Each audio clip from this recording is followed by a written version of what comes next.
John, I guess the one thing that I remember about you is last year in Boston, you took the mound, and I'm like, okay, who's this guy? I thought we were done with call-ups. And So did I. Exactly. So, I mean, what state of mind were you in when the phone rang? Well, I wasn't even in the city that all of my stuff was. I was with my fiance down in Oklahoma, sitting on the couch, and we were just hanging out. I thought the season was over. I think I was drinking a beer. I think we were watching football on a Saturday, and I get a phone call. It was an unknown number. I should probably have Kent Qualls' number saved in my phone, but he called me, and I answered, and he's like, "Yeah, you've been throwing. Have you been, working out?" And I'm You're like, "No." Yeah. I was like, yes, I have. I have been working out. I've been throwing, and it wasn't his fault. He didn't know. I was honestly just lying to him straight up that I told him I was throwing, and I wasn't. But I knew that was my shot, because I didn't think I would ever make it to the big leagues. I never thought I'd get a chance to play, because I didn't throw hard. I wasn't a prospect. I wasn't a guy that they looked as, trying to develop. So I got the call. I was like, yes. So where do you need me to be?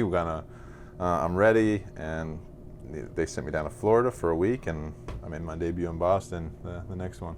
Now, how'd you do in that game against Boston? Yeah, it was bad. It wasn't good. I mean, the first big league inning was clean. 1, 2, 3, nothing got out of the infield. I got my first strikeout on the first batter. So that, looked fine. And then they, got comfortable. It was the best team in the world at that point. Yeah, I mean, they were unbelievable last year. And I ended up giving up like a 3-run homer to J.D. Martinez. And yeah, it wasn't a good outing, but at the same time, I was just, especially after taking 2 weeks off, I was like, okay, I made my debut. I don't have to do that anymore. I'm sorry to make you relive that, because I actually remember. Yeah, no. It was fine. It was a good time. Like, I was happy. Yeah, I gave up, I think, 5 or 6 runs, but, I was like, okay, I'm in the big league. How'd you do in your first start against Boston this year? I think I did pretty well. I think I went like 5 innings, 1 run. I kind of got a little bit of revenge against them, and yeah, no, it was in Fenway. The first start was in Fenway, so it was like kind of the same situation. Absolutely. Except I actually got to pitch the first inning this time instead of coming in the third out of the bullpen. I've always wondered, well, this year I wondered, watching you in that bulldog, defiant personality that you have on the mound, how much of that first appearance last year attributes to your attitude this year? Yeah, I feel like my back's against the wall kind of deal, kind of mentality, and that's kind of how I pitched my whole pro career. I mean, I never had, the stuff that everyone was like, he's a big leaguer. You see him in the league, the guys like all say, oh, that guy's going to be in the big leagues. It was just kind of grinding it out, kind of putting together good enough seasons to move on to the next level. Nothing like, I wasn't dominating, but I had enough stuff to get to the next level, just be good enough. And then, I started kind of figuring out how my stuff played and kind of where to throw certain pitches, like my fastball where it plays best, my slider where it plays best, changeup where it plays best, and kind of figuring out who I was. And even last year, when I went to AAA, I kind of started to figure that stuff out and did really well, even with the below average velocity. Now, from the outside looking in, you seem to be, I used the word defiant a few minutes ago, have an attitude, an edge about you that is a tough guy mindset. How much of that is you off the field? I'd say I'm a pretty low key. I don't talk a whole lot. I'm good with teammates and good, but I'm not a loud person in the clubhouse. I'm definitely not like the center of attention. I'm never, I never really want to be heard. I just kind of want to go out there, do my job. I feel like when I go out there, I have a job to do, and if I don't do it, I get frustrated because I have certain expectations for myself to have success and be good at this this sport that I've been playing my whole life. Now, in high school, you weren't scouted. You had a teammate that was pretty good. As a result of that, you were seen by the Atlanta Braves, drafted in the 46th round? 46, yeah, it doesn't exist anymore. It was the last 46th round pick for the Braves ever. So. Ever, okay. Yeah, so historic. John, no one knew you. You're drafted in the 46th round. Why not just sign and go on? Yeah. What made you say, you know what, I'm going to go to community college and ultimately to West Virginia, but what made you not want to sign considering no one knew you before then? I was about to sign, actually. I was going to sign. Me and my parents had talked. Like I said, like you said, I didn't think I would ever get that opportunity again. You know, this is my one opportunity to play professional baseball.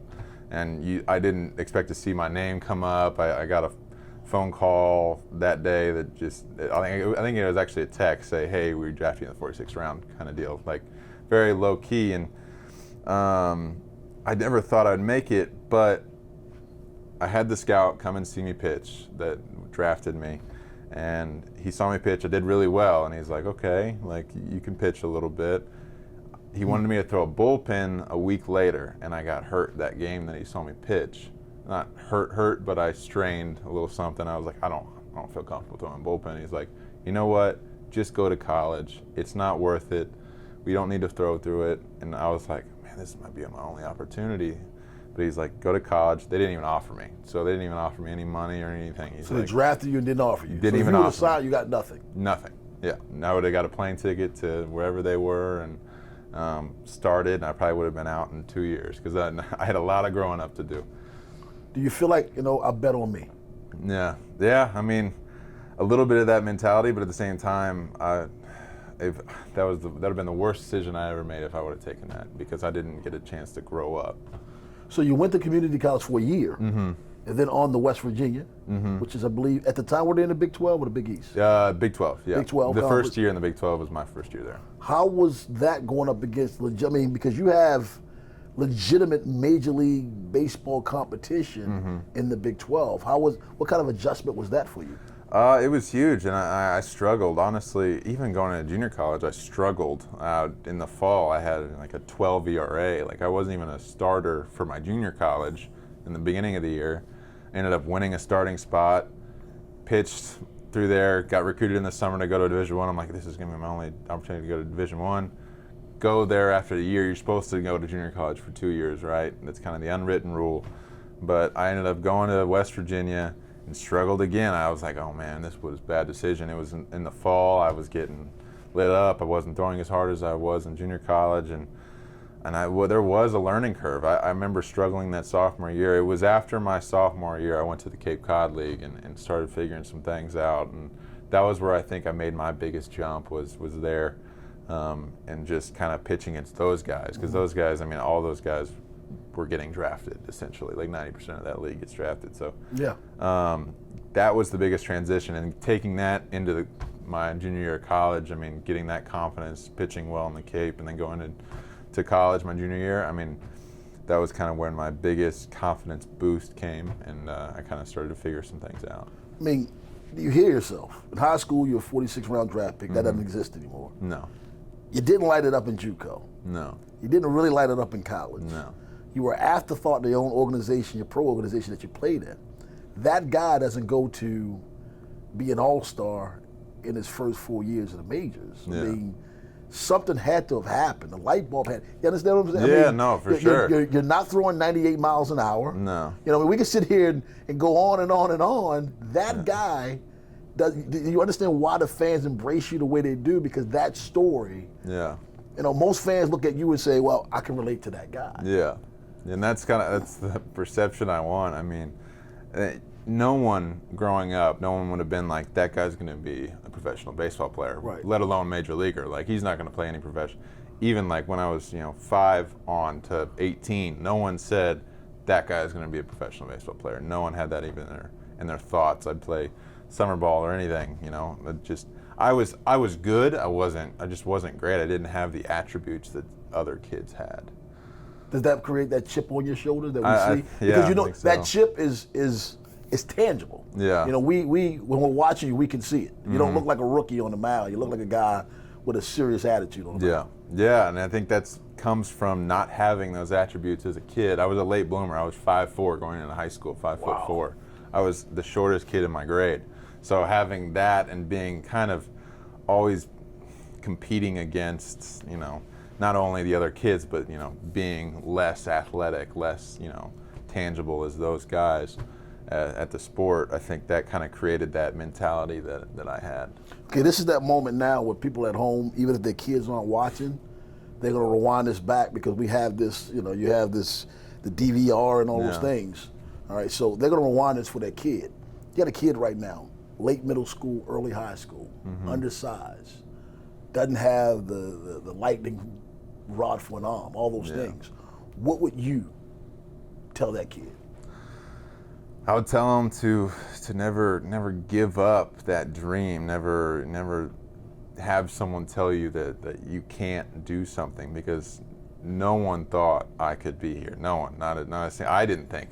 Personally, coming up, I never thought, even in college, I'm like, I'm never gonna play in the big leagues. I like playing baseball, so I'm just gonna keep playing it for as long as I can. That was my mentality. And I was like, I don't want to get a regular job, so I'm just gonna keep playing and see what happens. And I think always try and figure it out. Always try and, when you're down, when you're not doing well, even after the bad out, just keep grinding and trying to figure out what can make you better. Because I feel like that's kind of what I did coming up to the minors. Is I would always kind of figure out that league I was in, or that, those hitters I would face. I would always, I would never just keep doing the same thing over again and just keep getting hit after hit after hit. Like you have to make adjustments, you have to make changes, and kind of figuring out what works best for you. I think is the most important part. Okay, take that personal figure it out for me mindset, and now add it to the new regime that you're working under with the analytics. Exactly. How much does that? You're already a thinker, a guy who wants to figure it out. Yeah. So how much does the new regime now help your game? And that's where it is now. I think that was my best decision. I went to a facility this offseason, and they had all that technology. I knew we were getting a new front office. I knew we were getting new staff. You want to jump ahead. I wanted to get to know this stuff, because that's kind of the way I think. I think very logically, and that's what these analytics are doing, are kind of putting everything into an equation, like this plus this equals this. And I went into this offseason kind of trying to figure out that technology, and the people that I worked with were very in tune with it, and it made a lot of sense for me. It made a lot of sense that my fastball spins like this, so I need to throw it here. My changeup does this, so I need to throw it in this situation, or I need to create more of this to get success. And you kind of figure out what pitches are good, what pitches are bad. You also have to know your weaknesses and kind of when to use those for your, in your favor. And having this new regime, having these new guys that come in with all this analytical knowledge, I think it's just been the perfect equation, because this is what I love to do. This is what I love, figuring things out, and that's all that they're trying to do right now. What kind of advice and information did Michael Elias and Sigma give you? We in spring training, we kind of had we had this piece of paper that kind of told us that what we were good at and what we were bad at, essentially. I can't get into the logistics exactly, but basically, this is what you're very good at, this is what you need to improve on, and there was a game plan. There was a sort of, which is something that coming up in this organization, we didn't really get a whole lot. There's never a kind of a, this is what you need to do to make it to the big league level. Yeah. But now you do. Now we kind of have a game plan, and we've given the guys sort of a roadmap on how to pitch with your stuff, kind of like your pitches, because sometimes in the old school thinking, everybody's fastball is the same, everybody's slider is the same, everybody's changeup is the same. If you throw a changeup, it needs to be here. If you throw a slider, well, if you throw this kind of changeup, it needs to be here. But maybe if you throw this kind of changeup, because my changeup's a lot different than most. Obviously, it's slower. But some guys throw the power change at like 87, 88 miles an hour, and it's a changeup, but it's different. And like two-seam fastball opposed to a four-seam fastball, or even a four-seam fastball with more spin. It's just, there's so many little things that no one thought about in the kind of old school sort of way of thinking. So basically, this regime customizes everything. Yes, exactly. So everybody is the individual. Like you have your pitches and how they're added up and how their use can be, basically can expose hitters. Let me play devil's advocate for a second. That John Means fella, he's having a good year, but I don't know whether he's legit or not. How would you respond to that? I'd say I respect that, and I'm a kind of guy that's gonna try and prove you wrong at all times. Everybody's entitled to their opinion. You'd probably rather me say that than say, Yeah, "Hey, you're the man." Exactly. You'd probably rather me say you're not This legit. whole all-star stuff is way too much, publicity for me. I'd rather just play the game and be over with it. And, I'm not someone who wants to put his face out there a whole lot. I just want to go out there every fifth day and try to get a win. But at this pace where you're going right now, your face is going to be out there. I mean, honestly, you're on a pace right now that if you continue to improve, you'll be one of those front of the rotation guys. Did that make the hair on the back of your neck stand up for a guy who a couple of years ago didn't think he'd be here? Not really. It's one of those things I was thinking about the other day. I mean, I didn't think I was being in the big leagues, but I also didn't think that I would ever fail. So it was one of the things I didn't really think that far ahead. Just one step at a time. But it was just like I was thinking of what was in front of me, and I just didn't think that I would fail. But I didn't think about the big lights, the big leagues. I thought of it as kind of like a fantasy land. That's kind of what guys coming up through the minors, which I was the same way. Like you see the game on TV, it's always on TV in the clubhouse, right? And you see those guys just look so much bigger on TV, and you're like, I'm never gonna make it. Like look at these guys playing this game. It's just so much more advanced. And then you get up here and you're like, oh, it's just baseball. Like it's what you've been doing. And some guys just put it such on a pedestal, and that's my biggest advice for these guys that we're going to be calling up soon, is don't change anything. Right. It's the same game. And with the new analytics what we have, you don't have to change anything. You know how to pitch. You know how to use your stuff. You know how to use your fastball, slider, changeup, whatever. You don't have to change what you were doing down there just because it's at a higher level. I'm sure on TV, and the first time you saw J.D. Martinez, he was this guy huge. Yeah. Is he that big now? I mean, some guys are just as big, Aaron Judge. Well, no, what I mean, like the image yeah. of him. Is he like larger than life now, or is he just another batter you're pitching? It's just another batter. Once you start getting these guys out, you realize that, okay, this is just pitching. Because you never see them out, especially you see the highlights of the game, and these guys are hitting home runs every highlight, right? All they show is home runs now, and you're like, how am I going to get anybody out? All these guys hitting home runs. And then you step on the mound and you throw, you pitch, and you're like, oh, he swung and missed at that. Like, he swung and missed at one of my pitches. Right. So you start seeing, oh, okay, I can do this. This is fine. Now, this organization is struggling right now in terms of wins and losses. When you hear the word rebuild or reboot, as a young player, does that mean anything to you? Honestly, I just think because why it's so hard right now to win in a rebuild, it's not a talent level, it's nothing like that. It's just we're told we're not supposed to win, and we're just trying to improve our abilities. So there's not as much, giving up for the other player, which is, it sounds selfish. It's not selfish at all. It's more like guys just trying to develop their talent, right? It's just guys trying to develop. So there's less of the, just going for the win. It's guys trying to get those reps in the big leagues to try and develop their skills as much as they possibly can. For Oriole fans that have kind of fallen off because of the tough times right now, what would your message be to them? Just hang on, and we will figure this thing out. We have the right crew behind us. We have the right front office. We're doing all the right things behind the scenes, that you don't exactly see in the games right now, but I think we are making all the right strides.